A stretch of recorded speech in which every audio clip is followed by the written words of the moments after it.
ಧರಣಿ ಮಂಡಲ ಮಧ್ಯದೊಳಗೆ ಭರತ ಖಂಡದ ದೆಹಲಿಯೊಳಗೆ ಇರುವರು ಮೋದಿ ಹೆಸರಿನ ಒಬ್ಬರು ಮಹನೀಯರು. ಇರುವರು ಮೋದಿ ಹೆಸರಿನ ಒಬ್ಬರು ಮಹನೀಯರು. ಗುಜರಾತು ಒಂದು ರಾಜ್ಯ, ಅಲ್ಲಿ ಇತ್ತು ಬಹಳ ವ್ಯಾಜ್ಯ. ಗುಡಿಸಿ ತೆಗೆದರು ಎಲ್ಲ ತ್ಯಾಜ್ಯ, ಆಗಿ ಮೋದಿ ಅಗ್ರಜ. ಅಲ್ಲಿ ಮಾಡಿದ ಪ್ರಗತಿ ಕಂಡು ರಾಜಧಾನಿಗೆ ಕರೆದು ತಂದು ದೇಶವನ್ನು ನಡೆಸು ಎಂದು ಅವರ ಕೈಗೆ ಕೊಟ್ಟರು. ಅಮಿತ ಬಾರೋ ಗೋಯಲ್ ಬಾರೋ, ರಾಜನಾಥ ಸಿಂಗು ಬಾರೋ, ನಿತಿನ್ ಗಡ್ಕರಿ ನೀನು ಬಾರೆಂದು ಕರೆದು ಮಂತ್ರಿಯ ಮಾಡಿದರು. ಮೋದಿ ಕರೆದ ದನಿಯ ಕೇಳಿ ಶಂಕರ್ ವೈಷ್ಣವ್ ಜೋಶಿ ಸೇರಿ ನಿರ್ಮಲಾ ಸ್ಮೃತಿ ಸಹಿತವಾದ ಮಂತ್ರಿಮಂಡಲವಾಯಿತು. ಶುರುವು ದೇಶದ ಶುದ್ಧೀಕರಣ, ಕಪ್ಪು ಹಣದ ಅಮಾನೀಕರಣ. ಕಾಶ್ಮೀರವಾಯಿತು ನವೀಕರಣ, ಭ್ರಷ್ಟಾಚಾರಿಗಳ್ ಭಣ ಭಣ. ಶುರುವು ದೇಶದ ಶುದ್ಧೀಕರಣ, ಕಪ್ಪು ಹಣದ ಅಮಾನೀಕರಣ.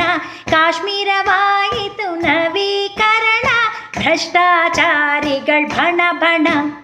ಭ್ರಷ್ಟಾಚಾರಿಗಳ್ ಭಣ ಭಣ. ಕಟ್ಟುತಿಹರು ರಾಮ ಮಂದಿರ ಬಾಲರಾಮ, ಅಲ್ಲಿ ಬಂದಿಹ ಇಣುಕಿ ನೋಡುವ ತೆರದಿ ಚಂದಿರ. ಆಯ್ತು ಆಲಯಗಳ್ ಸುಂದರ, ಧನ್ಯಗೊಳಿಸಿಹ ಭಕ್ತರ. ದೇಶ ಸಾಗಿದೆ ಪ್ರಗತಿಗೆಡೆಗೆ, ವಿಶ್ವ ನೋಡ್ತಿದೆ ನಮ್ಮ ಕಡೆಗೆ. ಚಂದ ಇವರು ಇಡುವ ನಡಿಗೆ, ಲೋಕ ಚಿಂತನೆ ಎಲ್ಲಗಳಿಗೆ.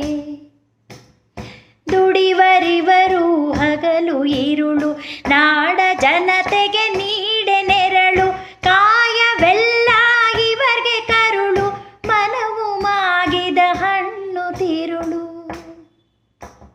ಸೇವೆಗಾಗಿಯೇ ಇರುವ ಜೀವ, ಕೊಡಲು ಒಲ್ಲರು ಯಾರ್ಗೂ ನೋವ. ಮಗುವಿನಂತೆ ಮೃದು ಸ್ವಭಾವ, ನಂಬಿ ನಡೆವರು ದೈವವ. ಮಗುವಿನಂತೆ ಮೃದು ಸ್ವಭಾವ, ನಂಬಿ ನಡೆವರು ದೈವವ. ಇವರ ಕೆಲಸ ಕಾರ್ಯ ಮೆಚ್ಚಿ, ಮತವ ನೀವರ ಬಳಗ ಹೆಚ್ಚಿ. ಮತ್ತೆ ಮತ್ತೆ ಮೋದಿ ಎಂದು ಕೂಗಿ ಹೇಳುತ್ತಲಿರುವರು. ಮತ್ತೆ ಮತ್ತೆ ಮೋದಿ ಎಂದು ಕೂಗಿ ಹೇಳುತ್ತಲಿರುವರು. ಇವರ ಕೆಲಸ ಕಾರ್ಯ ಮೆಚ್ಚಿ, ಮತವ ನೀವರ ಬಳಗ ಹೆಚ್ಚಿ. ಮತ್ತೆ ಮತ್ತೆ ಮೋದಿ ಎಂದು ಕೂಗಿ ಹೇಳುತ್ತಲಿರುವರು. ಮತ್ತೆ ಮತ್ತೆ ಮೋದಿ ಎಂದು ಕೂಗಿ ಹೇಳುತ್ತಲಿರುವರು. ಸತ್ಯವೇ ಭಗವಂತನೆನುವ ಮೋದಿ ಮಹಿಮನ ಕಥೆಯಿದು. ಸತ್ಯವೇ ಭಗವಂತನೆನುವ ಮೋದಿ ಮಹಿಮನ ಕಥೆಯಿದು. ಮೋದಿ ಮಹಿಮನ ಕಥೆಯಿದು. ಮೋದಿ ಮಹಿಮನ ಕಥೆಯಿದು.